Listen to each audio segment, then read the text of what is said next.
the different sounds of Sanskrit, and we covered how do you represent these sounds if you don't know Devanagari. You are trying to represent these sounds in Tamil or in English, the system of diacritic marks that are used. And why did we do all this? Because we want you to be able to read these sounds when you read a book. For example, you are trying to read Sri Suktam, either in the English script or the Tamil script. You see all those diacritic marks. You have to know how to interpret those marks. So that was the main purpose. I think the other thing we observed yesterday is, especially people who are familiar with using, the same words like Shiva and Chandra and Indran and so on in Tamil, have a tendency to, use those pronunciations and spellings. But you have to get into the Sanskrit frame of mind. So imagine you encountered Shiva or Chandra or Indra in the middle of Sri Suktam. What would it look like, right? It will use the sh, not the ch for Shiva, right? So that's how you have to think about it.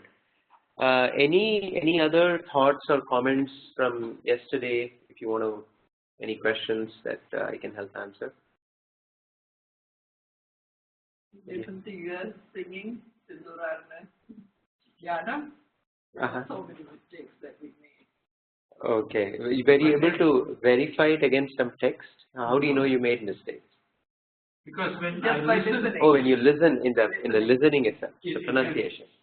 Totally different. But it's really good that you could hear that. Spot those differences. And hear that difference, because for me, when I started chanting, I thought I had learned it.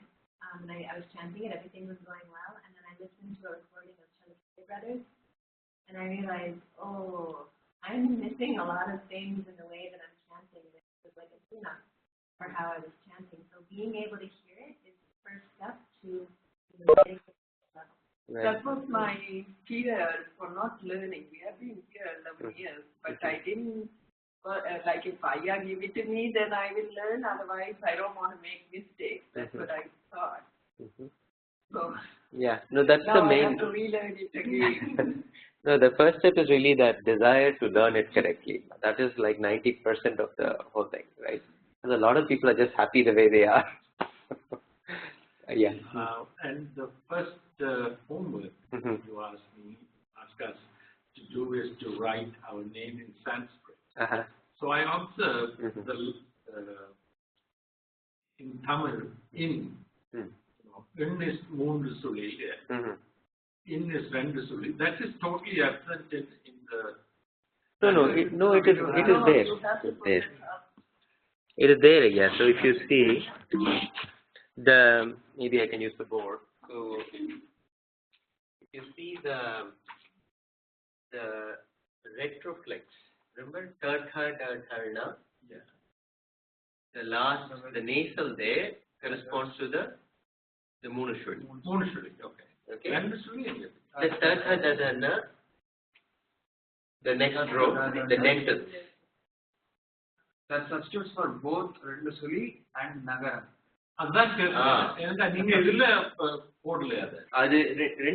Isn't there a comma and has got both there? No? No. Okay. So that's what, because I was trying to write my name, Sugunan. So in is nowhere to be found. Okay. So I was thinking whether I should use that now or can I use the You can use the other one. Actually, sound-wise, they are both the same. Okay. So I think in Tamil there's a convention that before ta you use this na. Right? It's more of a convention thing. But yeah, you can use either of those nas. In fact, if you look at that reference that was there in that folder, let me go to that. Oh, it was, I think, in resources, right? So here, see here I had indicated both. I didn't see it. No, this is there in your, this is that cheat sheet I mentioned yesterday. So it has all the things including Telugu. It is there in the course folder. If you go in and look at the resources section, There, it isn't there. So here I have mentioned both, but unfortunately I missed it on the slide. No, I was only using that. The slide, yeah. So I should update the slide. So you can use either of them. I think they're both fine. Okay, so let's maybe what we'll do, we'll quickly go through some of these exercises. So this document is again now in that folder. Okay, it's called a folder called exercises. The Ashtadikpalaka exercise that we started yesterday for all of the directions are here. And then let's go to we looked at a couple of these, right? Vakratunda Mahakaya and so on. Let me see if I can go full screen on this. Isn't it today? Can you? Yeah, it was sent today. Yeah, but you may have it from the last time, Amma. No, it was not there yesterday. It was not there yesterday. I know. I sent it today. Yeah, Is there a way to zoom in more? Actually, I'm in a 2-page view. This is better. Okay, good.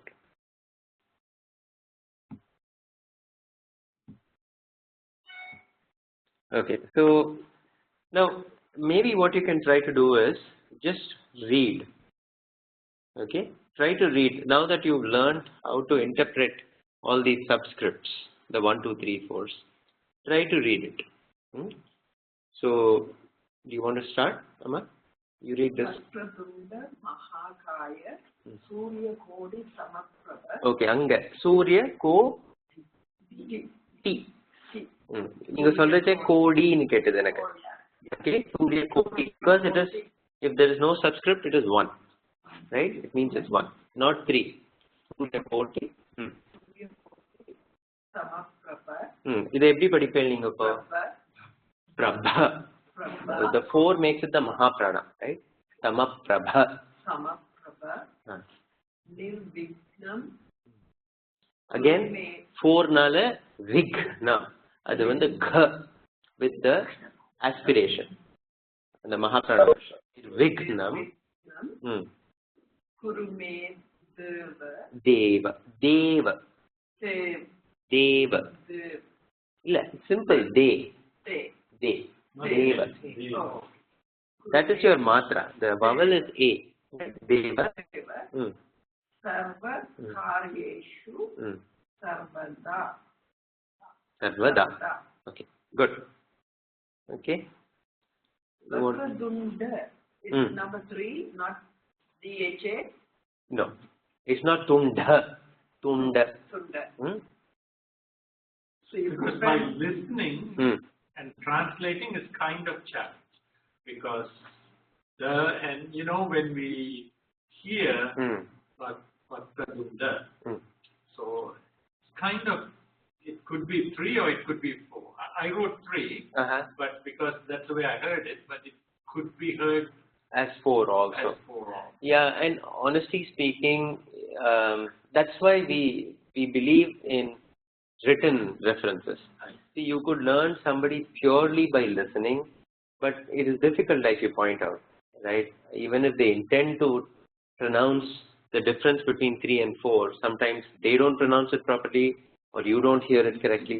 So having a written reference which is authentic, which is proofread and correct, is a huge aid when you're trying to learn. That's what we are thinking. Yeah, I just realized the way you have written, I would have translated properly. The one I copied from internet last night, when it's THA, anytime H is either 2 or 4. So that's what I did. Yeah, exactly. So there is a couple of. Yeah, the internet, there is that danger that every website, they're very casual about this, how they do the transliteration. Some are downright appalling, actually. I mean, I should know, but it's a good site to go. Right. We will suggest a couple of sites to look at. And the way, can you pronounce Vignam? Vignam. So, but honestly, if I'm going Vakratunda Mahakaya at that speed, it's hard for me to produce those sounds. I can only do it if I'm doing it slowly. So Vigneshwara. Same thing. Vigneshwara. So that's number 4? Yeah, it's number 4. Vigneshwara. We always say that word, we are so used to it, but we didn't pay attention. said, it's learning again. So. Yeah. Okay, let's go to the next one. Who wants to try this? You can try Pandela? Saraswati. Solunga Saraswati. Saraswati. Saraswati. Saraswati. Not Saraswati. That makes it 3. Okay, it is 1. Saraswati. Namastubyam. Tubhyam. 4. So it is pa bha bha. Bham. Bhyam. Sarade. Kamarupinim. Kamarupini. See, inga vandu ni e. Okay, Dirgham. Kamarupinim. Vidyarampam. Are you able to? Yeah. Where do I scroll? Vidyarampam. Vidyaram. 4 எப்படி சொல்வேன்? Bha. Vidyarambham. Karishyami. Karishyami. Yeah, short version. The short, not the long. Karishyami. Siddhim bhavadu. Bhavadu. Sid, idu sid sari. Idu eppadi siddhir. Naladu. Siddhir. Bhavatu. Bhavatu. Sada. Very good. Okay. There's one more.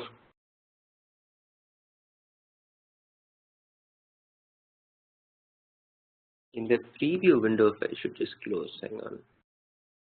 Thumbnails, etc. Yeah. Tell me. Something came to my mind. It looks like Yardavi, that's the train. Yadevi. Your train is Yadavi. From Kalamata to Jaffna. Yadavi. Yad is Jaffna. Devi is the train. Oh, really? The name is Yardavi. Yadavi. Okay. Cheri. Sugana ning padikkelala? Yadevi sarva bhuteshu. Idu eppadi padipe? Bhuteshu. Bhu. Konjam with the force, okay? Bhuteshu. Matru rupane. Rupena. Samstita. Actually, one nimsha, yeah. This is samstita, okay? Because it is 2, and again that Mahaprana comes in there. Samstita. Samstita.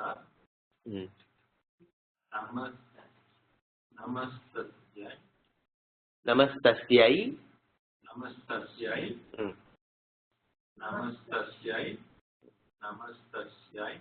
Namo Namaha. Okay? That is completely different on what I read. It was Yadevi Sarva Bhuteshu Sakti Rupenu Sanstita Namastasya. So even words are completely different. What I copied. Because you just gave the first. I know. Letter so went to the internet. I'm glad you took the initiative to find it. But I'm glad this is Shakti Rupena, Madhu Rupena, Daya Rupena, Vidya Rupena. Ama, there are many of those. Those are there. So you found another shloka which is a perfectly one, different from this. Yeah. Okay. So what does this mean? Ya Devi, that Devi, Sarva Bhuteshu, in all things, in all elements, Matra Rupena, in the form of the mother, Sansita, who is present. So that word you can substitute. Shakti Rupena Sansita, who is present as Shakti in all things. Daya Rupena Sansita. You will find a bunch of these shlokas where this word Matra gets substituted with other things. Namaste, Namah. Both of her, right? Both of her. Okay. So, Namastasyai. Can you announce again? Namastasyai. Namastasyai. Yeah. Straightforward.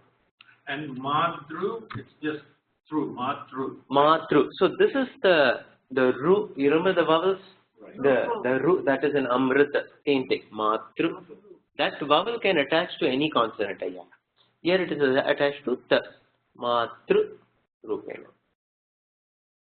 But in Tamil, Matru, so you could write it any other way?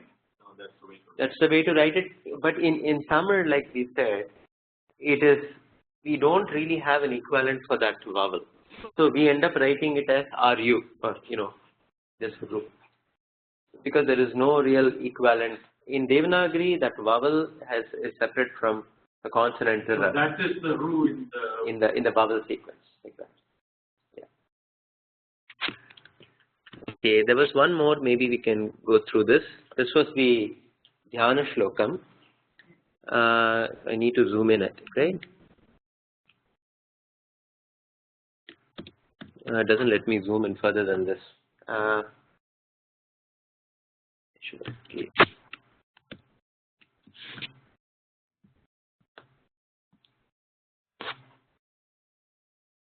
Yeah, this won't look very good. But anyway, you're able to see this? Yeah. Okay. You can try Pandilama? You want to try? Sinduraruna Vigraham. எப்படி சொன்னேன்? Sinduraruna Vigraham. Trinayanam. Manikya Maulishpura Taranayaka Sekaram. Maulishpurat. Maulishpurat. Maulishpurat. Taranayaka Sekaram. Very good. Shekaram. Okay, two. Two இருக்கிறதுனால Shekaram. Vidamukhi. Yeah. The word Paranayaka, I put it as ga, the way you pronounce it, without looking at it. Okay. It's the right way. No, it is Taranayaka. Ka only. Nayaka means king of the ruler. So Nayaka. Yeah, that's the thing. Sometimes, my pronunciation may not be perfect, or the ka, ga, difference is subtle. So it's hard to do it just based on audio. Anyway, Taranayaka Shekaram. Shekaram. Nidamukhi. Mapina. கொஞ்சம் ப மாதிரி இருந்தது நீங்க சொன்னது. Mapina. Vakshoruham. Ruham. Vakshoruham. Panipyam Alipurna. Ratna Sashakam. Vaktotkalam. Pipradim. Bibhratim. 3 and 4. The ரெண்டாவது வந்து கொஞ்சம் ஃபோர்ஸோட. Bibhratim. Saunyam Ratna Gatastha. The Vignam அதே காலம். Gatastha. Rakta Sharanam. Dhyayet. Dhyanam and the dha. Okay? Dhyayet or dhanam, like you were saying. Dhyayet. Paramambika. Okay? And the last two strokes, what does that denote? It's always. That is like it's like the equivalent of the end of a stanza, yeah. Oh. So the single line denotes like the midway point. If this is a 2-line couplet mari, end of the first line or line varum, then end of the second line. It's not a Sanskrit. It's not a, well, it is in Sanskrit, that's how they denote like the equivalent of a full stop, the end of the sentence basically. Yeah. And 3 means? Either 3 strokes means? I haven't seen it. Because the way to repeat the last one, Srimata, they put 3 times. Oh, you mean the number 3?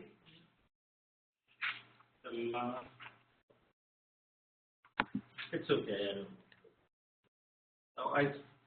That's the slash 3 times. Okay.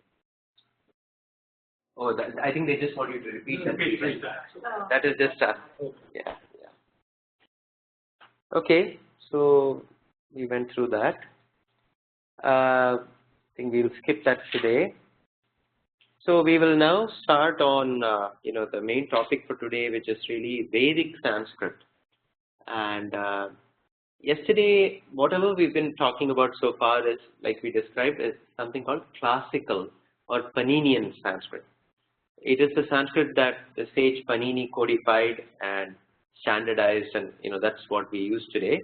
But before it was standardized, the most ancient form of Sanskrit is called Vedic Sanskrit. It was a spoken language. There was no, it was never written down, and that is really the language of the Vedas. The Vedas are in Vedic Sanskrit, so it's a spoken ancestor of the Sanskrit that we use today. If you take the Indo-Iranian branch of the Indo-European languages, it's one of the oldest languages. People have drawn parallels to other old languages of the time. It's the language of the Vedas. So these were compiled, over a period from 2nd to mid-1st millennium BCE, and it was orally preserved. It's actually amazing to the extent to which an oral tradition of Vedas has been preserved, right? And they did some amazing things to preserve those. It's not our focus today, but if you take something like Ganapata, right? If you have seen Ganapati Ganapatam, it will take the same one-line mantra, like Gananam Tva Ganapatigum Havamahe, and they will create all kinds of patterns. Gananaam Tva Gananaam Ganapatin. So all these repeating patterns they will create. So for every mantra, they will create these additional things. So the idea was, even if this gets corrupted, you can recover it from that. So they built a lot of redundancy into the system.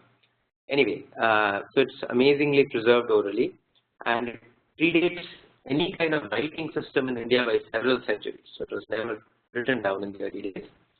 And about from the 4th century BCE, it gave way to classical Sanskrit, like we've already seen. There were some important differences from Sanskrit in both the pronunciation, the phonology, the grammar, including a pitch accent. The pitch accent means that the same sound, if you pronounce it at different pitches, it acquired different meanings. It meant different things, which we have not seen in classical Sanskrit, but it was there in Vedic Sanskrit. And that's a whole topic in itself, and I am not an expert in Vedic Sanskrit. So, but maybe we should look at that sometime. The Vedas, as you know, are considered apaurushaya. They are not of man. They are not man-made. They are supposed to have been directly divined by our rishis, and that's what Paramacharya stated, that they were actually never composed. They were actually heard or seen by the rishis after many years of penance. So now let's go to Vedic chanting. When we say Vedic chanting, which is what we do a lot of, all the suktams, the Sri Vidya, Sri Suktam, these are all derived from the Vedas. They are all extracted from different Vedas. So I already touched upon this, how it has been preserved unchanged through these complex traditions of instruction, oral recitation. In fact, in Veda Patashala, they have mappings to body parts. When they are chanting, they will say, when you chant this, you touch your left ear, your right ear. At this point, you touch your right knee. So they are taught like that, so that they learn these. It gives them an aid to memorize as well as remember what's the right thing. So it's a very complex and evolved tradition of instruction. If you go to a Veda, none of us have had the good fortune of doing that, but essentially that's how it worked. The Vedas may be chanted by itself, and it also may be chanted in accompaniment with a homa or a yajna, and it's supposed to greatly enhance the effect, which is why when we do homam or abhishekam, we typically chant Vedas, we chant suktams. And it's believed that once it's chanted, the subtle vibrations it generates remain in that space for a very long time. So that's the reason why, you know, Ayya has emphasized so much on Vedic chanting, because it is really about energizing the whole atmosphere. And you know, it's the more correctly we can chant it, the more, you know, the more beneficial the effect will be. So that's really why, you know. In chanting, is there any influence of music laws? I'm not a musician, I'm just asking. Is that component is there in the Vedic Sanskrit too, or? No, yeah. In Vedas, the only thing you may say remotely musical is the Samaveda. The Samaveda used 7 different notes, you know, but in our traditional, all the other Vedas, Rig Veda, Atharvana Veda, they just use 3 different notes. And they were, in fact, if you see some of the Vedic Pandits, they believe that the more musical you make it, the less divine you make it. As in, you make it closer to the human sphere of experience, right? So they almost like don't like it if the Vedas are sung in any way. Okay. In fact, that's why sometimes we take some people, for even things like Lalita Sahasranamam, they're not comfortable with it being sung. They want to just chant it. So this is another thing I should point out. So something like stotrams, like Lalita Sahasranama stotrams, they are not extracted from the Vedas. They don't have these up and down kind of swaras. We will get to swaras in a minute. Those you actually can set it to tune, you can sing it, but the Vedas per se are not meant to be changed in any way. They are supposed to be exactly the way, you know, they are taught. Okay, you don't have to be a musician, but we have to be able to distinguish these 3 different scales that we are going to touch upon. So actually at this point, I'm going to hand it over to Ekta to take it from here. Okay. So we are going to, this is all about Vedic chant. Okay. So I'm going to talk about 6 rules or 6 guidelines for Vedic chanting. And this is actually the first time that I've tried to explain these rules in detail to people. So if there's anything that's confusing or I'm not doing a good job of explaining it, please just ask a question and let me know. And the thing about the 6 factors or rules, I don't like to call them rules or think of them as rules. I prefer to think of them as keys because they're really like keys that are unlocking the inner world of the sounds. So each chant, each suktam or stotram has a certain kind of divine energy or divine potency inside it, and we want to unlock that by chanting it correctly so that that energy is fully accessible to us and gives us the full blessing. So that's kind of how I think of it. And these 6 elements are mentioned in the Taittiriya Upanishad, and they're not really explained there, they're just kind of listed. So varna or varnaha is pronunciation, the actual sound, so that's what we've been focusing on up until now. So Sriji has gone through all the sounds, and those sounds are called varna. The next is swaraha, and swara means notes, so we've already alluded to the notes a little bit. And so what I can say is that out of these 6 rules, the swaras are the only thing that apply only to Vedic chanting. All the other 5 guidelines are applicable to any kind of Sanskrit chanting, if it's a stotram or a stuti or a mantra, whatever it might be. So 5 of them apply to all of Sanskrit, and swaras apply only to the Vedic chanting. Matra has to do with the vowel sounds, balam, we'll get to that, and also sama and santanaha. So when we talk about the varnas, this is correct pronunciation, like distinguishing between the dental sounds and the retroflex sounds, like sa versus ka, and so on. Making sure that we're pronouncing the vowels accurately, like up when it should be the short vowel versus ah when it should be the long vowel. And also something called sandhi, which is where certain sounds will change slightly in their pronunciation when they happen next to each other. Like if one word ends in a sound like visarga or anuswara, and the next word begins with a certain sound, it will change the pronunciation slightly. So we'll give some examples of that. Like if you look, this is really hard to see, but basically if you have anuswara followed by ka, ka, ga, ga, or na, that anuswara is pronounced as na. If it's followed by cha, cha, ja, ja, or nya, it's pronounced more like nya. So you might hear that. If you're listening to a recording by some really well-learned pundits, well-educated, you might hear, you'll see anuswara on the page, or you'll see in the Tamil, but you'll hear them pronouncing it differently, and so you might wonder why. And so this is the reason why, that sandhi changes it slightly. And also visarga will change its pronunciation depending on whether it's at the end of a line or in the middle of a line and what follows after it. And that's also something that you'll hear if you're listening to like the Chalakere brothers, or if you listen to any of Ramesh Natarajan Ayya's classes online. If you've heard Ayya refer to him, he does a lot of teaching. He's been teaching Rudram and Chandi. And so if you listen to him, you'll hear these things. And so now you can understand why. Another thing that happens in Vedic chanting is that sometimes when we're chanting, you'll hear a kind of gum sound or gus. And that's anuswara, but it's changing to this unique gum sound.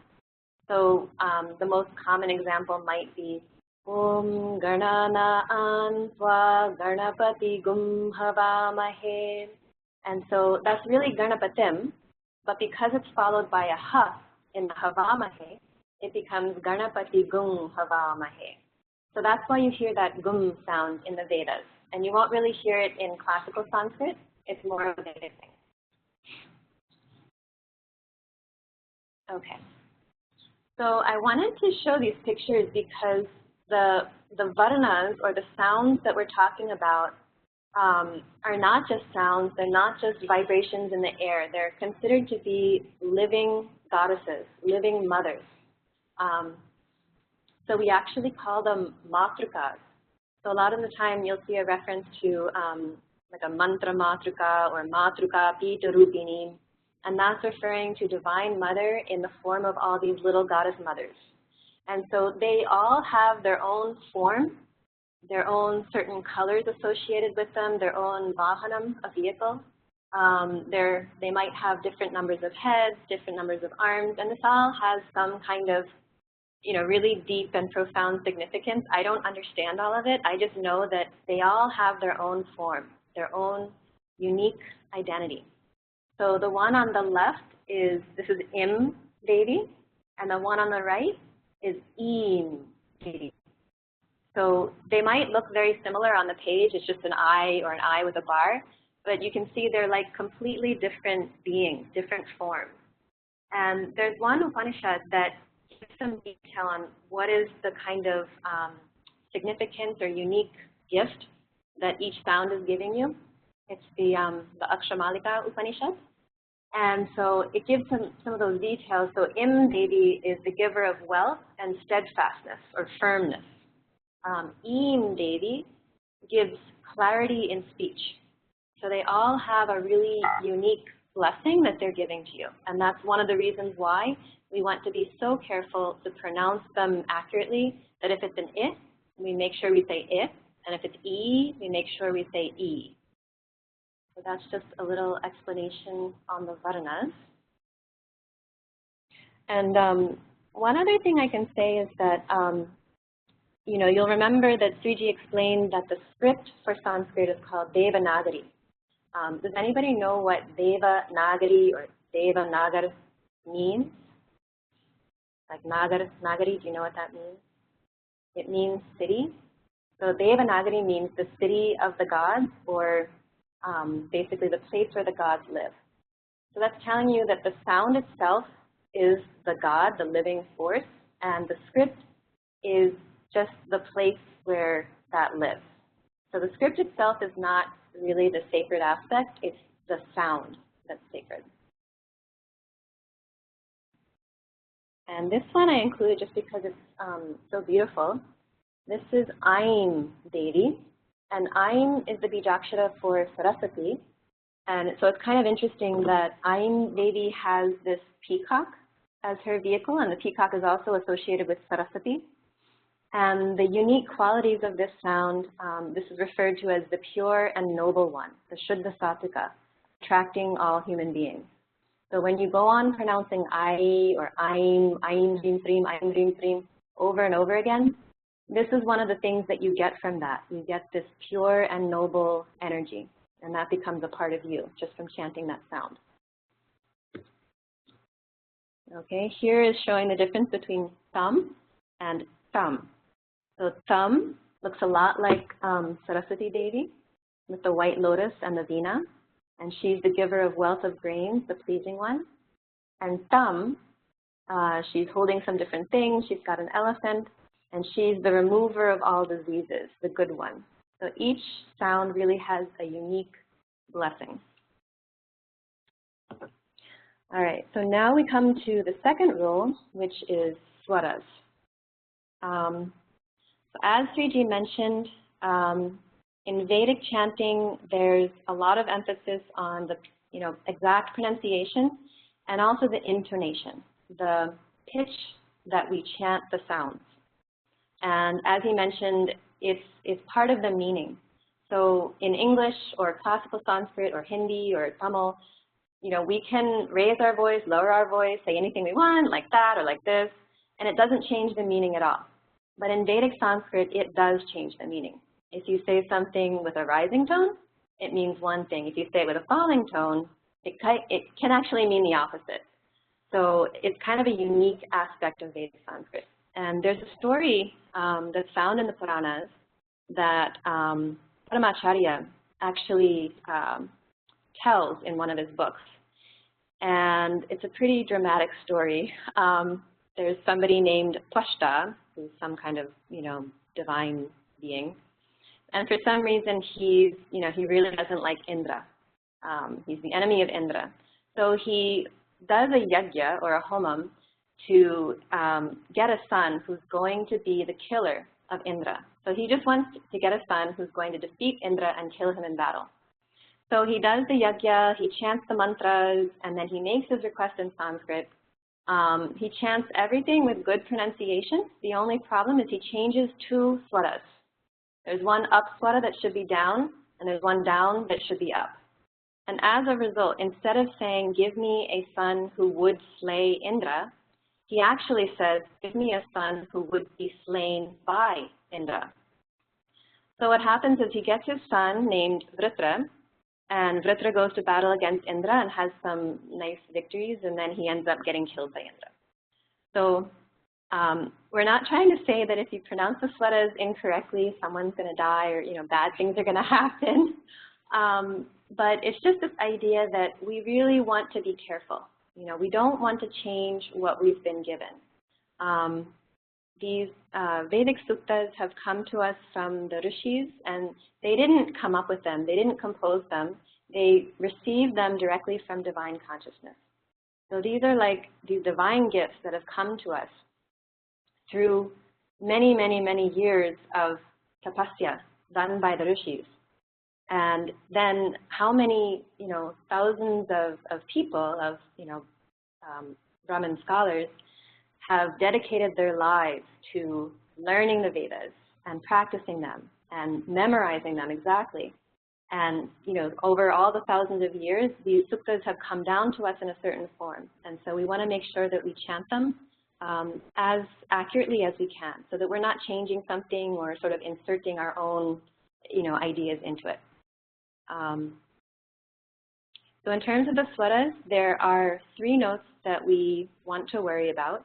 And as mentioned before, the Samaveda has 7 notes, and it's very beautiful. So if you can Google Samaveda and listen to something, it's very beautiful to listen to. It's very meditative. It's a different kind of experience than what we're used to hearing. So because we have these different notes, there has to be a way to indicate in the book whether you raise your voice or you lower your voice. And so that's done with some little swara marks.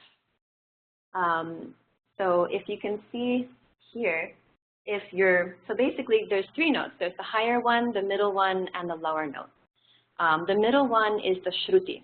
So whatever we pick as the shruti, that will be our middle note, our base note. And then we either raise it or lower, according to the swara marks. So if you see a letter that has, or a syllable that has this little vertical stroke above it, that means you raise your voice. If you see this horizontal bar underneath a syllable, that means you lower your voice. And then again, if there's no mark at all, that means you chant it at the shruti, the middle note. Now you're also going to see a kind of double mark, which looks like sort of quotation marks above something. And what that means is that that vowel is being chanted at 2 notes. So it starts off at shruti and then raises. So the best example of that you'll all know is Om Garna Na'an Na'an. So one vowel, A, is being chanted at 2 notes. Starts at shruti and then it raises. Okay? So is that clear to everyone? Does anyone have any questions on the swaras or swara marks? Okay. I'm actually going to skip ahead to something that we're all pretty familiar with. And so in this example, Sriji has put the swaras in different colors to make it easier to see them. So all the high notes are in red, and all the low ones are in this green line. So that's something that you won't see in the book. It's just been done here to make it a little more clear and easy to see. So if you look at the words while I chant, you can see how the marks indicate what you do with your voice. So your Om starts out at shruti, whatever you pick. Om Garna Na'an Tva Ganapati Gum Havamahe Kaving Kavinamupamashravastamam. And obviously I'm slowing it down a lot so that you can hear the notes clearly. When we're chanting fast, it's kind of a blur and it can be really hard to hear the notes. So when you're practicing or learning something, it's really best to just slow it down. Be very careful and precise and slow, and just slowly go through it. Om Garna Na'an Tva Ganapati Gum Havamahe Kaving Kavinamupamashravastamam. And the next one, Jeshtarajam Brahmanam Brahmanaspata Anashrunvanutibhissidasadanam. So does that seem clear? Does it seem like if you went home and looked at this, you'd be able to chant that, based on seeing the swara marks and everything? It's a little hard. A little hard still? Okay, it does take practice, and for the most part, I think most people won't be able to just look at this and chant it. They will also need to hear it. For me, it's best to combine both. That really helps because, like Sriji said, sometimes you're listening, but you might miss something. If you're not really listening carefully for that particular thing, you might miss it. Whereas if you see it in the text, you'll realize, oh, I need to listen for that. So the best thing is to have a very good and correct written source and a very authoritative sound recording to listen to. Something like the Chalakere brothers, which is kind of a classic. How do you spell? Chalakere, it's C-H-A-L-L-A-K-E-R-E,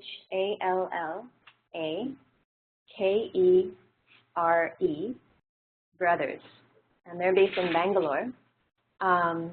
And I think at some point we'll probably set up like a folder with their recordings, which are available online, so that people can just go and listen to Durga Suktam, listen to Purusha Suktam, and they go pretty fast in their recording. So, it is hard to sort of learn from that, but at least you can hear exactly what it would sound like when you're totally up to speed and, chanting really well. Now it makes sense, because the Guru will correct it. They will hear it, and yes. they're not in a hurry. Because yes. It's very important. I can see that. Learning from this is impossible, but we come to the temple here. But if you have never been exposed to this, right. Right. You won't know. It's just part of a tradition, but you're not aware of it, so you don't hear it or you don't listen for it. It takes time, and so no one should be worried that, oh, I'm making a mistake, something is bad. It's a process. It's a learning process. Devi is very compassionate. She understands. Nothing's going to go bad. If you're chanting for a pure purpose, just inner purification and blessings for yourself and for everyone, no harm is going to come. We all just do our best, always. Okay. Almost makes me think it might be much easier to learn the Sanskrit form and reading right from there. You might think so, but I can tell you from experience, it's a lot easier for me to look at the English now that I'm familiar with it, because I learned the Devanagari in college, and I can read it, but very slowly. I cannot chant from it. Whereas if I'm looking at good English transliteration, I can pick it up pretty quickly. I know it seems tricky now because you're not used to looking at Tamil in this way. But I think it's much easier to approach it that way because you're already mostly familiar with it. You just have to change a few things in your mind, and then it'll be a lot more natural. Learning the Devanagari, it's a whole different story because when you combine two consonants or two sounds in one syllable, they completely change their form. It's not like Tamil where you just put a dot and put another sound next to it. In Sanskrit, the letter changes completely. You can't even recognize. Even in Tamil, it changes yes. when it combines. So some of the things do change, like the vowels and everything. But in Sanskrit, everything changes, and it makes it really hard to learn. I think the main thing is, if you become comfortable understanding and interpreting the 1, 2, 4, you read something. As you see it, you interpret it correctly. And then you start to also make sense of the Prana, which tells you when to go up, when to go down. If you can become good at that slowly, that's all you need, honestly, for correct pronunciation.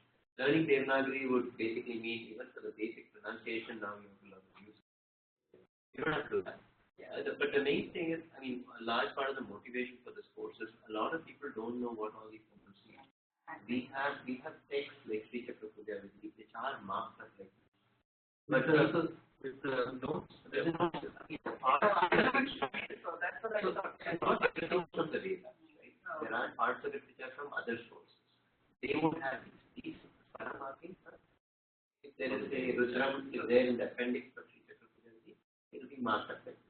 But because people don't know what to make sense, they don't make sense of those thoughts, they just kind of blow right past it. And that includes people who've been at the temple for a very long time.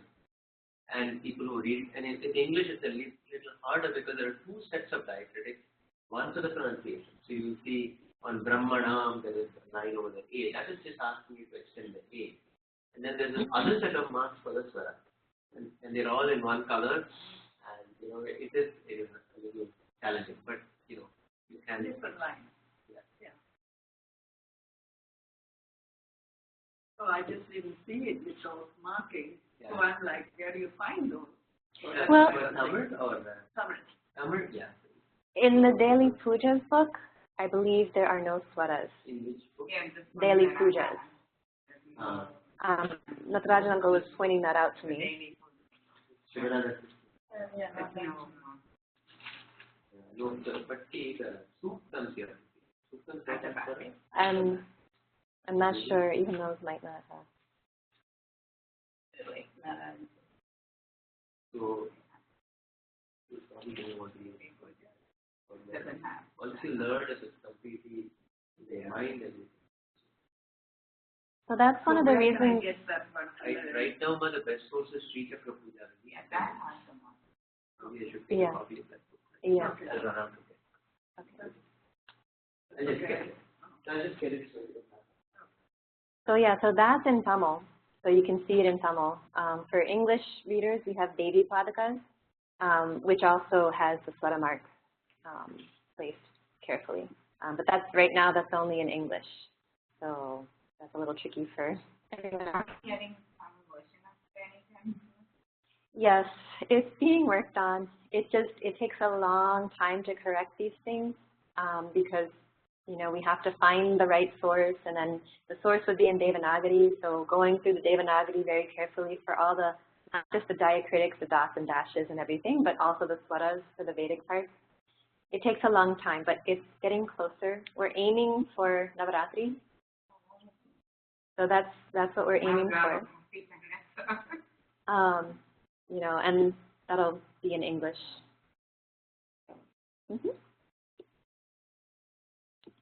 Okay. So in this one, the swara marks are in black. They're not in the colors. And so are you able to see that there are some swara marks here? Okay. So if you look at the first line, Om, are there any swara marks on Om? No. Right. So there's no swara marks. So what note would you chant that Om? Would it be the high, the middle, or the low? Middle, correct. All right. And then in the second line, do you see any swara marks? Above the A. Right. So would that be the higher note, the lower note? Higher. So that would be Om Namaha. So everybody can chant Om Namaha. Okay. And then in the third line, what swara marks do you see? Right? Okay. Right. So who thinks they know how this would be chanted? This Om Namo Namaha. Anyone? No. Just somebody can just try. Almost.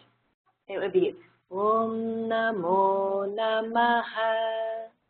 So it's you have to kind of learn, like when you see the mark, it might be under the O, but it's the syllable that goes down. It's easier to do this in Devanagari where the consonant and the vowel are kind of together in their own unit. So when they place the mark, it's under the whole thing. In English and sometimes Tamil, it's hard to do that because wherever you place it, it could be a little bit, you know, to one side. But it's basically the mo that's going down. So it's na, mo, and then na, maha. Okay. So does anyone want to try Om Namo Nama Om?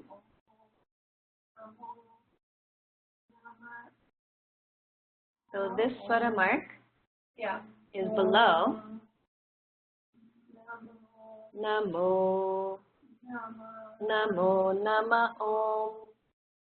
So if everybody can chant Om Namo Nama Om, Om Namo Nama Om, Om Namo Nama Om.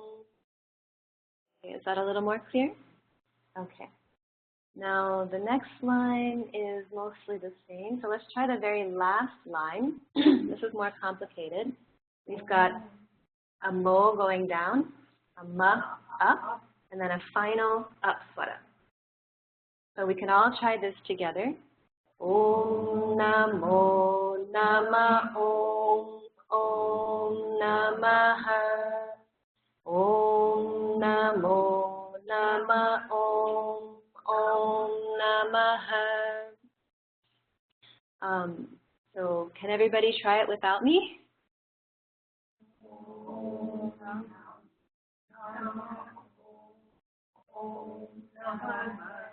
Very good.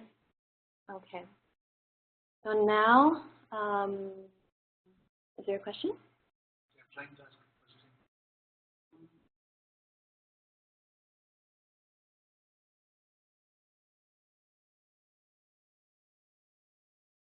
Okay, do they have to turn on their sound?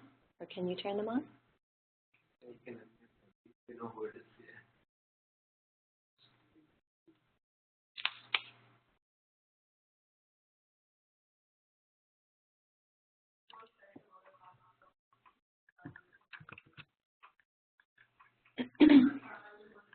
Oh, I shouldn't unmute it.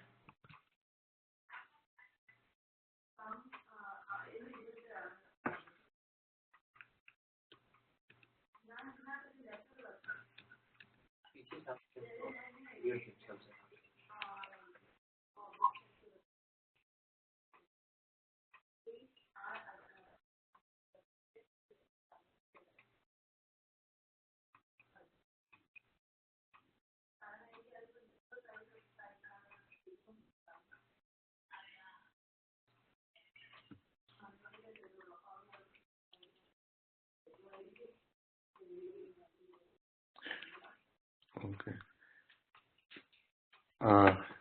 The question was from me. I don't know if you're able to hear me. I can hear you now. Okay.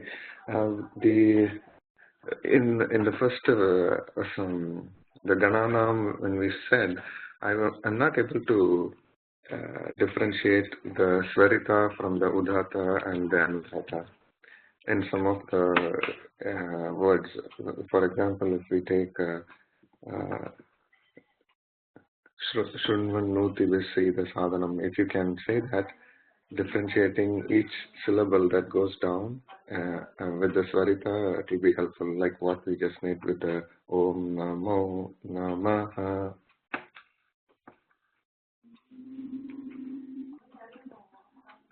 How do I change it down? Do you want the volume even lower? No, the note lower.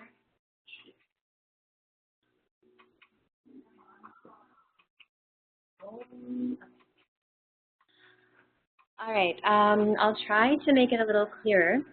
So this line, you see the na goes up, the bhis goes up, and the da goes up. Yep. Okay, so I'll chant it. Anashrunvanu debhisi dasadanam. Anashrunvanu debhisi dasadanam. Was that any clearer? The nu, when we say nu ti bhis, the nu seems to be in Swarita. It doesn't seem to go. Should we not say Shrunvan nu ti bhis the sadhanam? That's very close. Okay. That's very close. But this is how it would be. Okay. Vanu debhisi dasadanam nu ti bhisi dasadanam. Okay. So can you see how that matches up with the marks? Yeah, except for sometimes when we say the whole sloka, even in Chalakya Brothers, sometimes I feel that we are missing that up and down. So sometimes it becomes confusing.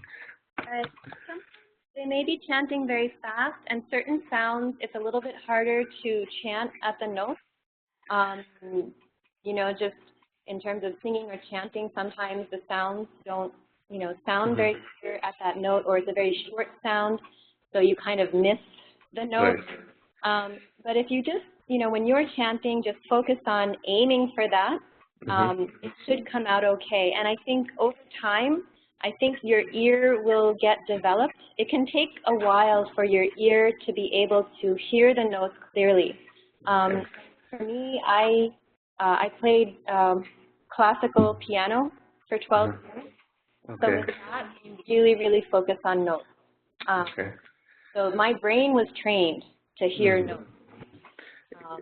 If you don't mind, in the Kavina Mupamashravastamam, both the Udata and Anudata come right after each other. Would you be able to say that one more time, please? Okay, so that line would be Kaving Kavinamupamashravastamam. Okay. Kaving Kavinamupamashravastamam. Yeah. Does Thank that you. make sense? Yes, thanks. Okay, no problem. Okay, thank you.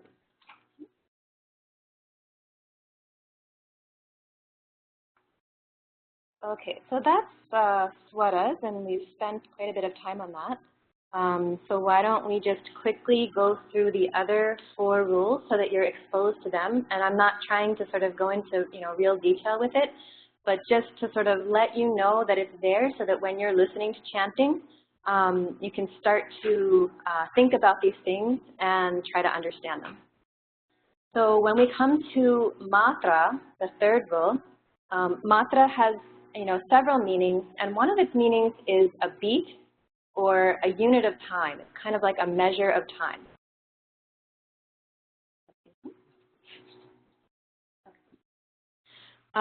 So the most important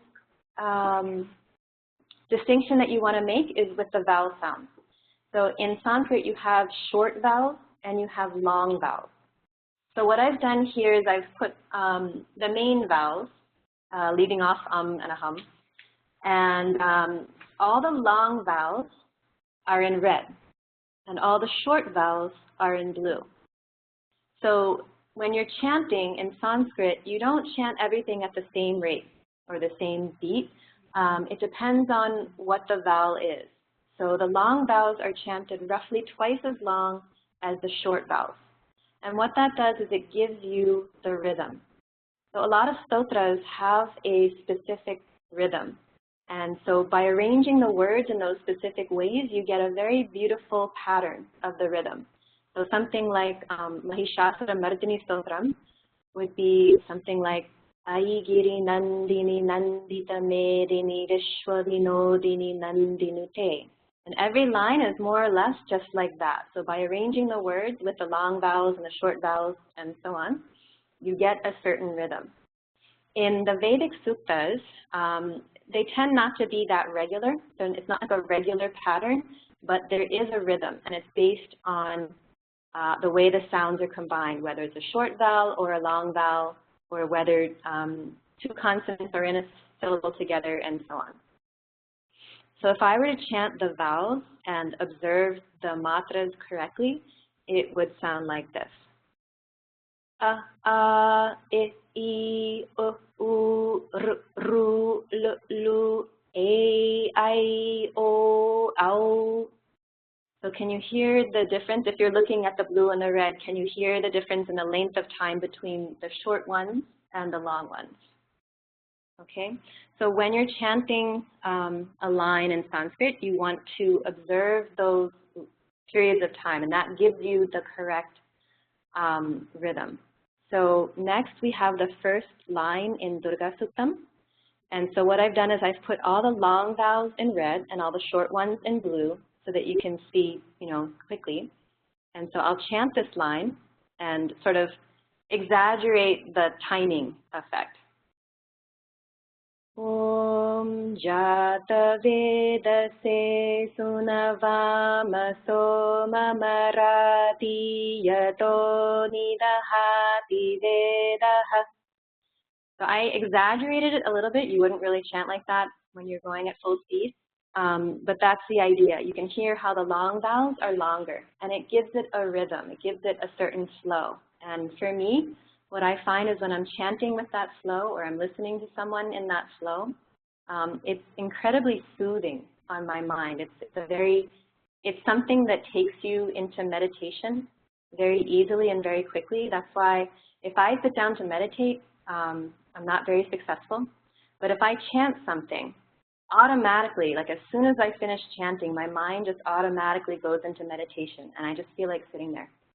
So why does that happen? If I'm just sitting down to meditate, why is it so difficult to do? Whereas if I chant something in Sanskrit, why does my mind automatically just glide into that state?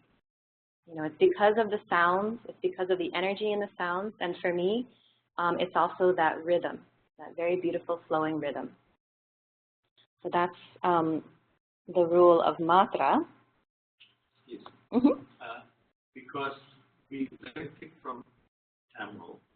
The word I, how do you say it long? You know, A, O, we can do that, but I in a long way.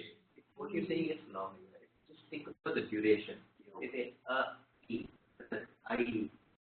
Just what you're saying is just long. Right? Mm-hmm. Similarly, how. How is clear, but I for me is. One I தான் இருக்கு even in Tamil. But a long. Yeah, you have to make it 2 mantras. I. Okay. Okay. So next comes balam. And this one, it's a little bit tricky. Balam means strength or force. And it's referring to the difference between the Mahaprana sounds and the regular prana sounds. So remember when Sriji went through the Varanas, there was ka and then ka. There was ga and then ga. So for all the consonants, there's, well, for most of them, there's a regular version and the Mahaprana version, the aspirated version. Mahaprana means big energy or big breath. So it's just like pranayama can mean controlling the energy or controlling the breath. So basically what that's saying is that it takes extra force of breath to get those sounds out correctly. And it also takes a little bit of extra energy to get them out correctly. The other aspect is that you get much more energy back when you pronounce them correctly. So this is why when I was learning from Karunamayi Amma, what she explained to us is that the Mahaprana sounds are the most important to pronounce accurately.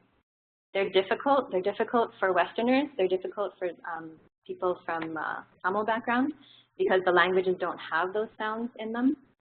But it's worth the effort to practice these sounds and focus on them and to learn how to get them out correctly because they really do provide the most energy to you when you chant them.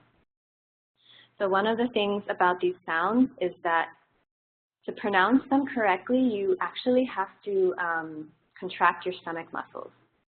So that's one of the reasons why you want to sit up straight when you're chanting, because if you're slouching like this, there's no way you can breathe deeply, and there's no way that your stomach muscles can actually pump the air out, hard enough to get these sounds. So one thing as you're practicing that you can do is you can keep your hand on your stomach, and then if you say ba, you don't really feel much happening in your stomach. But if you say ba, you can usually feel your stomach muscles moving. So if you feel that, then you know that, okay, I'm getting some strength into this sound. And one of the things is that because your stomach muscles are producing this sound, these sounds are stimulating the Manipura chakra. So this is one of the chakras in the navel area. And this chakra is really important because all of the nadis are like the currents of subtle energy that run all through your body. And there's roughly 72,000 of them in your entire subtle body. All of those 72,000 nadis are connecting into the Manipura. So this is a very important center. When you stimulate this center, with auspicious energies like Sanskrit sounds, you're making this chakra very bright and energized, and you're also giving energy to all those nadis, which spreads that energy to your entire rest of your subtle body. So they really are very helpful for a chanter or a yogi. Another thing that you can do to understand if you're saying them correctly is you can keep your hand in front of your mouth and try saying the sounds like ba and then pa. When you say ba, you should feel like a little soft kind of puff of air. But when you say ba, you really should feel a strong puff of air onto your hand. So you could say ba, pa, ga, ha. And make sure that you're able to feel the air coming onto your hand. So those are things you might feel a little silly sitting at home practicing these things, but it's really worth the effort, because if we don't practice them, it's really hard to get them, and we end up just sort of forgetting about it. So that's balam.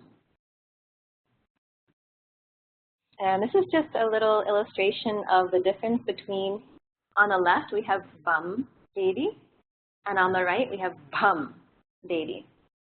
So you can see that one of them is sort of golden color, bhum is, very reddish color, and you can see the differences there.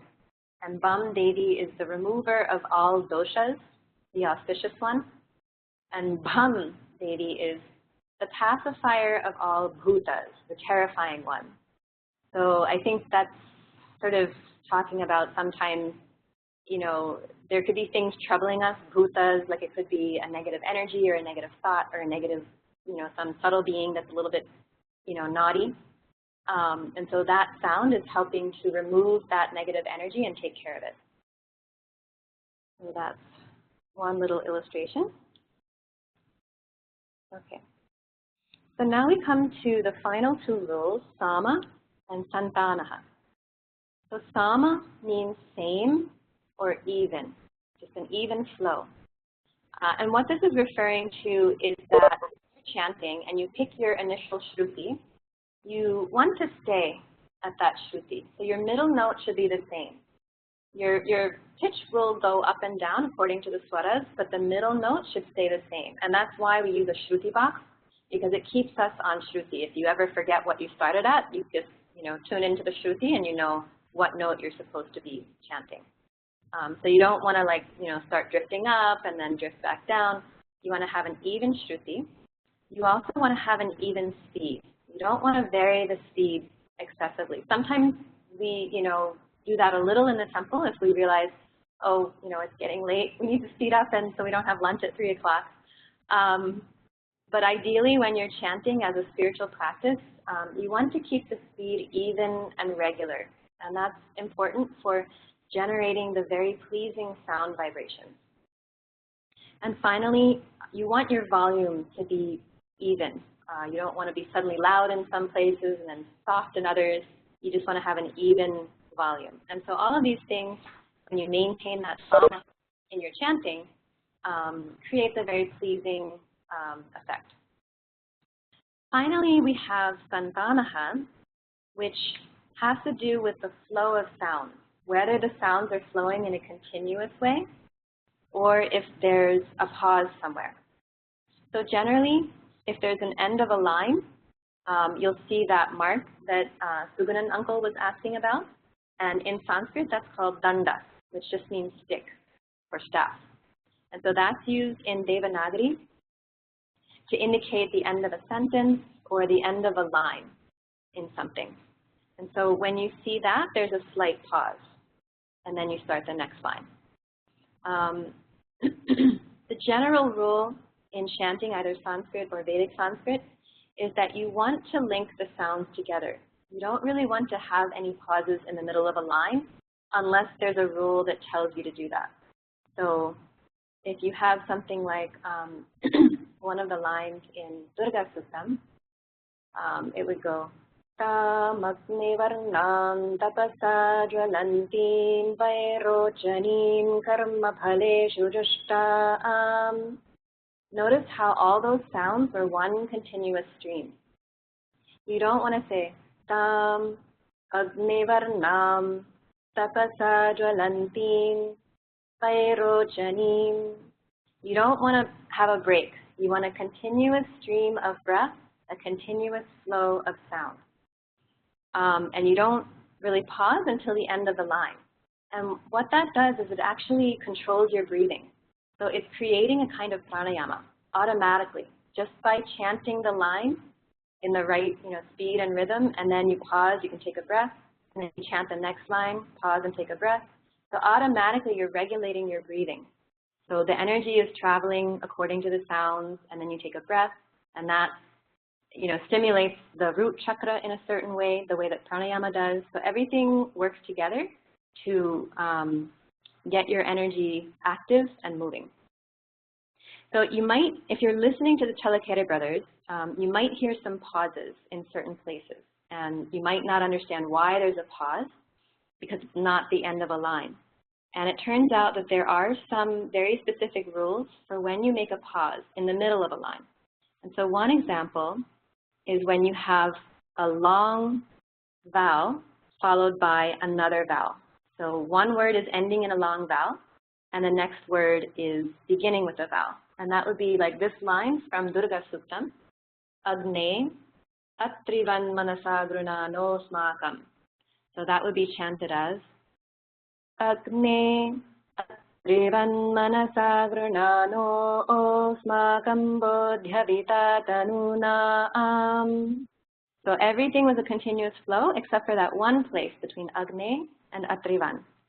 A lot of people will just rush through it and they won't chant that because we don't know. I think I learned this line maybe a few months ago, or this particular rule a few months ago. But if you're listening to really, really careful chanters, you'll hear it, and so now you can understand why. It's just one of these rules in chanting that you make a pause. Another thing you might have noticed when we're chanting in Rudram, there are certain places where we pronounce visarga a little bit differently. And it kind of, if you're paying attention, it kind of sticks out in your mind like, how come we chant visarga like that there? Or why is there a comma in the text? In the Devanagari, they actually put a comma to indicate that, that sound. And the way that goes is mahadbhyah cholakebhyashchavo. Whereas normally in the middle of the line, you would just say mahadbhyah something. But here you're saying mahadbhyah, and there's a little pause there. So that just has to do with the fact that there is visarga followed by ksha. I don't know why the rule exists, but if visarga is followed by ksha, you pronounce it as aha.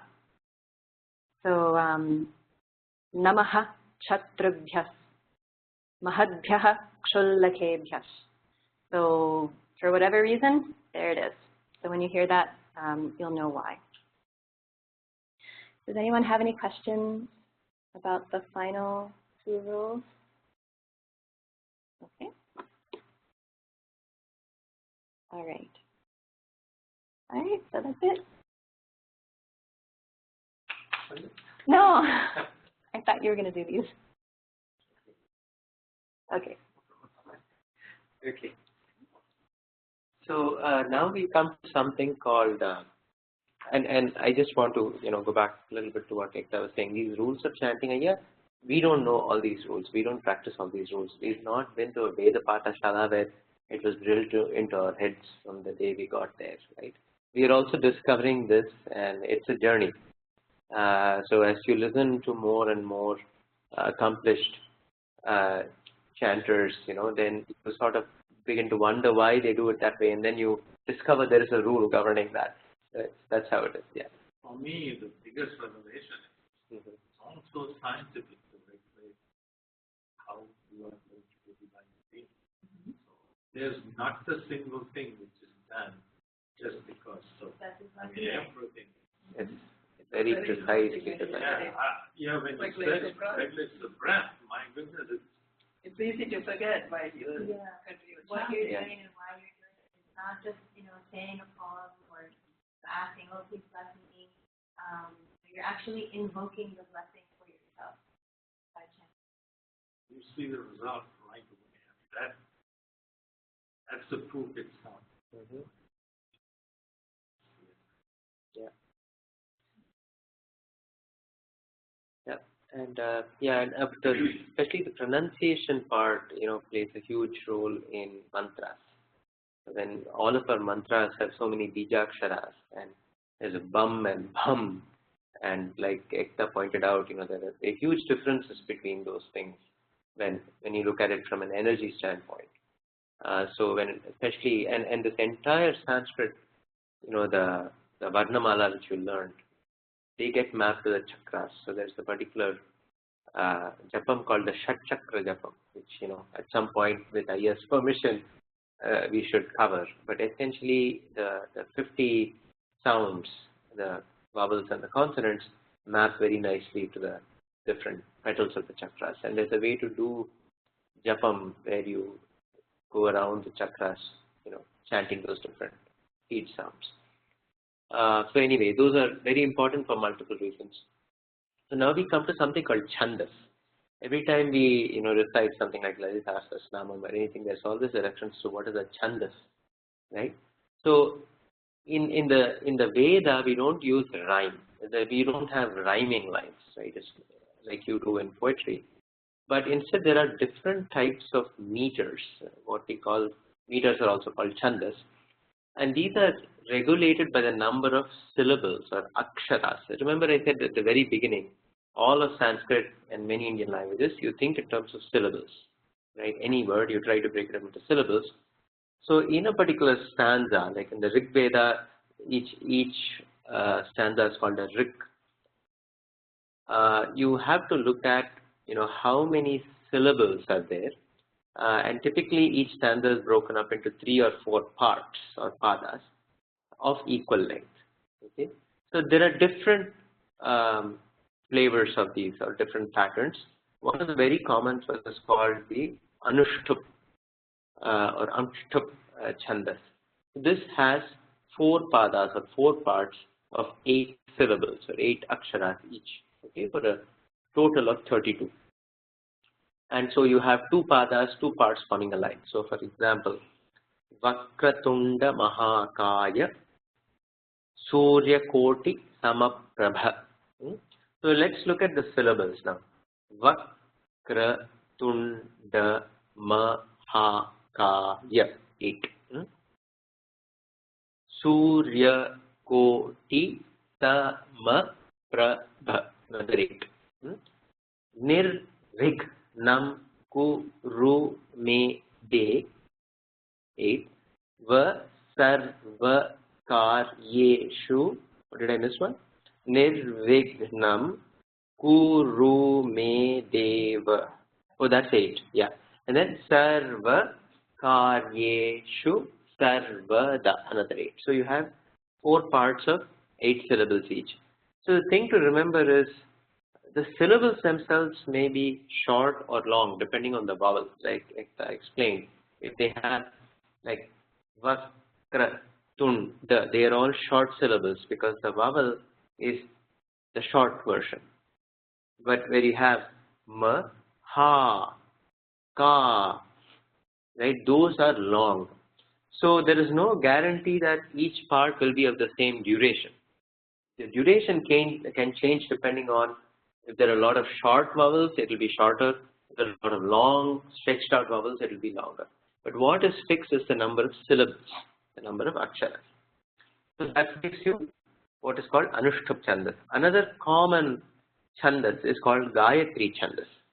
And all of our Gayatris are supposed to be in this chandas. So the Gayatri chandas typically is a triplet of 3 parts of 8 aksharas each, 8 syllables each.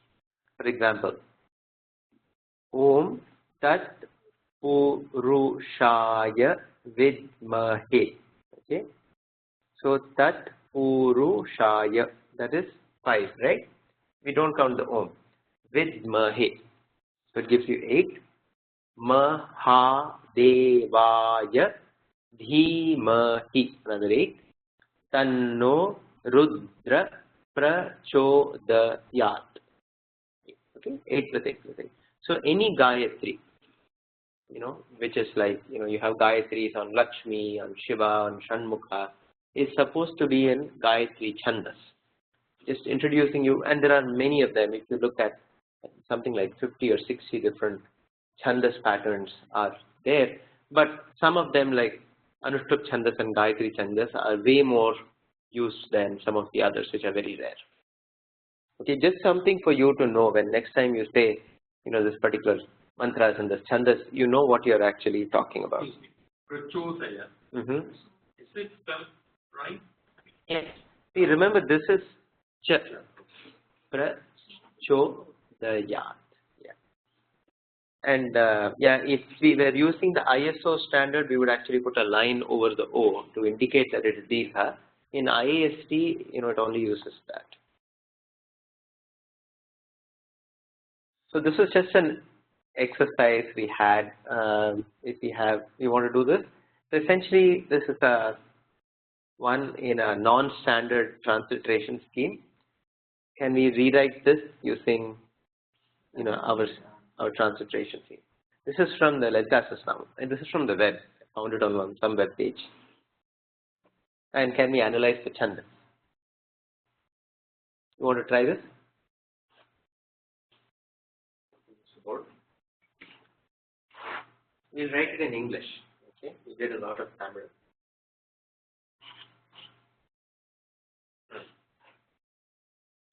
Sarva.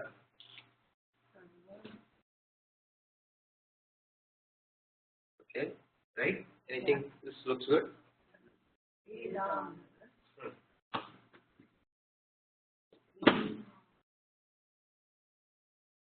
So they. Okay. Of course, it's not necessary, but is it? Which one is it? Sarva Vedanta. It is. That's the mistake, right? It is Sarva Vedanta. Yeah. So you will find errors like this when you go to the random websites. Basically, what they're trying to say is that's the dental version, which sounds more like a Yeah. That's why they write it the H. Yeah. So when people are trying to write this without using diacritic marks, they will put an H just to distinguish it from the. If they don't put the H, somebody may say Vedanta. So for that reason they put the H. But now you get confused. Is it the 3 or the 4, right? In this case, it happens to be the 3. Then Vedanta. Sarva Vedanta. Sarva Vedanta. Samvedya. So Sam. Vidya.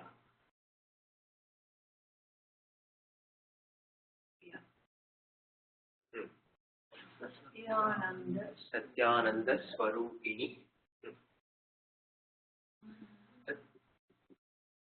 Satya Nanda Swarupini. Ru, how to write Ru?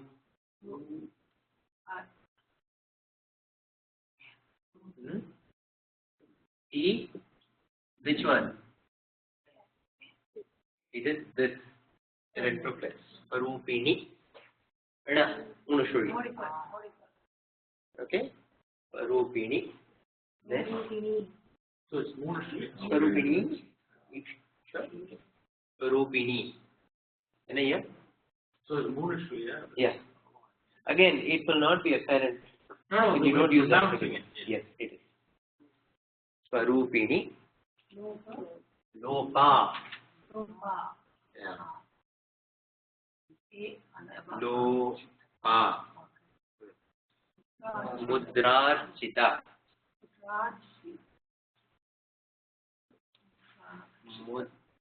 This is the right D, right? It's just Mudrarchita. Mudrar.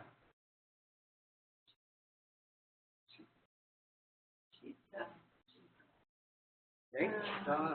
Is it one more cha there? Regular cha. Oh yeah. So it is not, this makes it the Mahaprana version. It's just a regular cha. So it becomes, you write it as CITA. Like I said, it looks a little weird, but that's how it is written. Mudrarchita. Leela. How to write Leela? Huh? E with the top, that makes it Leela. So it is I with it. Leela.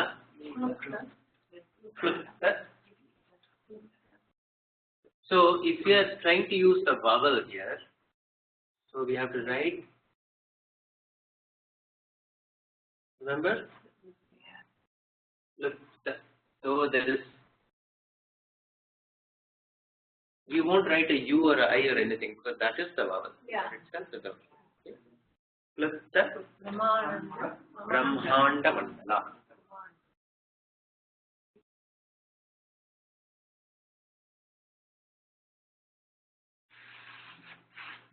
Which one?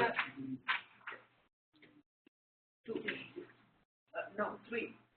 No. First of all, before we get to that, it is the da, so it's a retroflex, and then it is 3, like you said. Brahmanda. Not, you don't put an H. Mandala. N also. Hmm? N also has a dot. Brahmanda. The N is also the Munushuddhi. Typically, when you have a da coming, which is a retroflex, this will also have to be that, right? So it's difficult for us to pronounce otherwise. Mandala.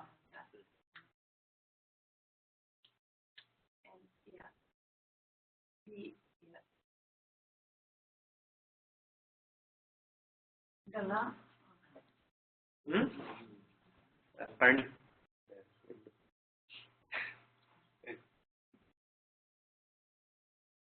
Okay. So let us see. Now let's look at the chandas. So sar, va, ve, dan, ta, some, ve, ya. So 1, 2, 3, 4, 5, 6, 7, 8. Sat, ya, nanda, swa, ru, ni. Another 8. Lo, pa, mudra, chita, li, la, klipta. 1, 2, 3, 4, 5, 6, 7, 8, 9, 10. So far. I mean, this now I broke it unnaturally here. Manda,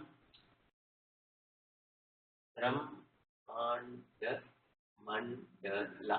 So that gives us a total of 16, right? So lopa mudra chita li. Lopa mudra chita.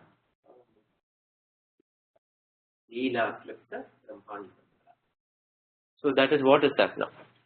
Have you looked at this previous one? Yes. It is Anushtup Chanda. Okay. So that is why Lalita Sahasranamam is in Anushtup Chanda. So you kind of can see that. Okay, so we are pretty much at the end of our class here. Just wanted to leave you with a few things that we think will be useful. So there are a few people here like Ekta, obviously, who have a lot of experience and a lot of knowledge about Sanskrit pronunciation and chanting. And like I said, it's a journey. So you don't have to feel like you have to become this expert overnight. Maybe initially you work on your pronunciations, and then you think about swaras. It can actually be a progression of that kind. And we are every Saturday we are trying to meet. If there's nothing else happening, then there's time around between 5 and 6 or so. We try to meet and pick up something and chant. We are also thinking about maybe following up with some kind of a suktam class, where we can start with the Dukkha Suktam and then move on to other suktams. There are some dictionaries, like this one is one that I used a lot. It's basically a Sanskrit dictionary, and what is nice about it is you can enter a word, like let's say enter pushpa, right, and I can ask for a translation. Now it will give you the it gives you all the pushpas, and it gives it to you with the right IST transliteration. So in this case, now supposing you don't remember, is pushpa supposed to use this sha or that sha? I'm not sure. There were 2 shas, right? So then if I do this, then it immediately tells me, oh, there's a dot below the S, so that is the second sha, the pushpa. And you can also see the Devanagari. It will give you meanings and so on. So whenever you have a doubt about how a word is correctly spelled and therefore pronounced, I find this very useful. What's the? It's there in the slide, yeah. So everything is in the slide. So it's called Spoken Sanskrit from Germany, actually. And then for stotras and suktams, like we said, there are a lot of websites which will give this to you, but you're never sure if it's first of all correct. Secondly, they may have all kinds of non-standard transliteration schemes, which you're not really sure, like we saw in this example, you're not really sure how to interpret it. These are a couple which seem to be better. There's srimatham.com. Again, you have these links, sanskritdocuments.org. But all of them I would take with a little pinch of salt. There are always some errors we find in. I haven't come across anything that's like 100% error free, because they're mostly volunteer efforts, and a lot of it depends on how much proofreading has been done.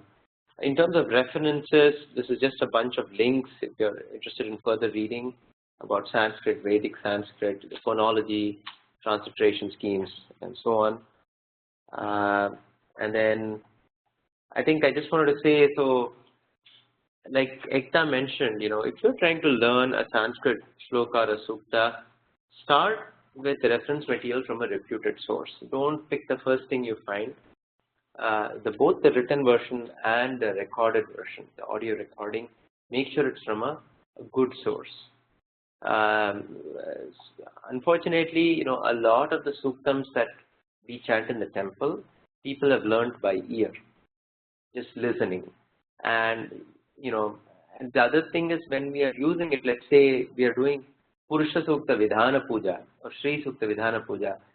In the middle of each upachara, we are reciting two lines. We are in sort of a puja mode. We are not in a chanting mode at that time. So at that time, we are not paying attention to sukta, swaras. We are not paying attention to a lot of the subtleties of chanting. I would say that's fine. Let's not worry about getting all the ups and downs right when you're trying to do puja. But when you're doing just chanting, like during Abhishekam, right, you're just sitting down to chant. At that time, I think we should pay attention to a lot of what we spoke about, like in terms of swaras and the rhythm and all of that. So if you have recordings of pujas from the temple, I would not use that as a good way to learn chanting. Much better to listen to chanting done just for chanting's sake from a Vedic Pandit. That too, Vedic Pandits also come in all hues and colors. So somebody who's really authoritative. Chalakari brothers, I think I referred to several times. So you can find them on YouTube. If you just Google, you'll find a lot of links. And this is the problem, that incorrectly learned pronunciation. Something like Durga Suktam, we've all learned it now with some swaras, and it's difficult, we will find, to unlearn that, because it's sort of ingrained at this point. So, and this is why, especially for things like camp, when you're teaching children for the first time, I think it's very important that they learn it right the first time. So it's hard to unlearn it. Okay. So where to go from here? So, you can join our practice sessions. A couple of remote folks also asked if they could be part of our practice sessions, and we thought, yeah, why not? I mean, it may be a little difficult to, because a little unstructured sometimes, but we can try and do that. And we are thinking about suktams, a future class. Maybe we start with Durga Suktam, teach people Durga Suktam, and then go through, practice that for a few weeks, then go on to the next Suktam, and so on. Khadgamala Stotram is another one, and pujas, these are things that are in the works. Khadgamala is like very simple Tamil words. They're not Tamil words, they're Sanskrit words. So the same pronunciation you have to learn about. So it's not difficult, but you just have to make sure you're pronouncing it correctly. There is not much more complexity in terms of swaras. Compared to Durga Suktam. Yeah. Durga Suktam is actually Vedic Sanskrit. It's much more complex. Yeah. Was there a question? Or do these also happen online? Yeah, so the future classes, we will do it very much like this. If it's a formal class, then we will make sure it's set up with WebEx online classroom link. And for the informal practice sessions, we typically don't do it in the cabin. We typically been doing it in the temple itself.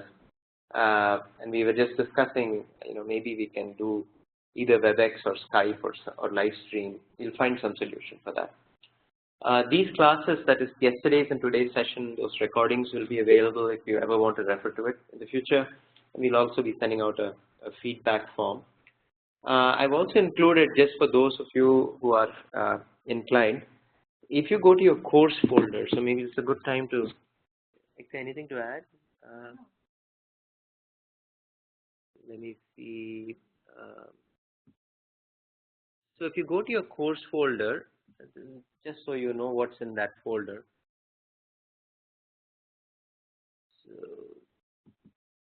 So you will see a subfolder called exercises. In that you will have this the Dhyana Shlokam of Lalita Sahasranamam, which was exercise, and you'll have this document which has the solutions. We talked about this earlier today, right, for all the exercises that we did yesterday, including the Ashtadikpalakas. Okay. Then there is this recordings folder is right now empty, but that's where we will put the recordings of these classes. The resources folder, you have this document. Oh, this is the video. You probably don't want to look at this right now. So the videos that we looked at yesterday, those videos is MP4 that is there, and this is that cheat sheet which has, Tamil, Telugu, the mappings. There's also a folder now called Durga Suktam. If you go into Durga Suktam, we have basically Durga Suktam in English with swaras. Okay, we also have it in Tamil, and we have also Devanagari for those of you who can read Devanagari. And we also have the Chalakere brothers recording in MP3 form. Maybe we can listen to this. I mean, you can always find it online.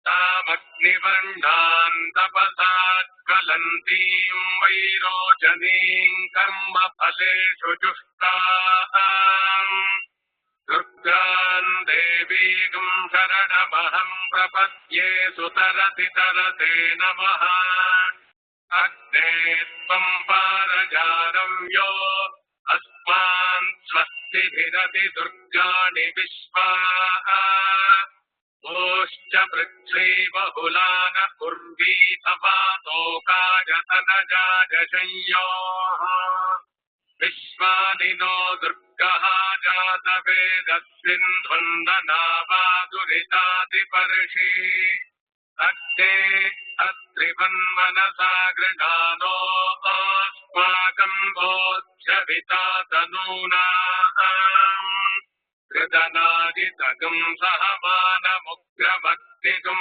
bhuvema paramat sathasthat Sanas parishadati durgani vishvakshamat devo adiduritat yagnihi Pratnoshi gavidyo adhareshu sadat chahodanam yascha datti Swanja agne danuvam viprayasva Makanja saubhagamaya jasva Dobhritjushtamajujjo nishikdantave Indra vishnoranu sanchareva Akasya prishtamabhitam vasano vaishnavim loka iha madayantam Katyajadaja vidmahe kanyakumari dhimahi Tanno durgyah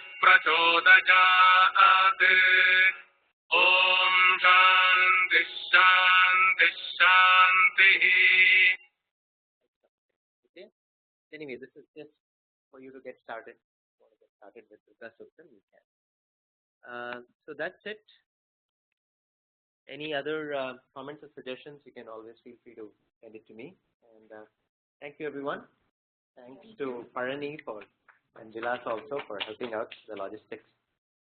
Okay, so we'll send out, and if you're having the Durga Suktam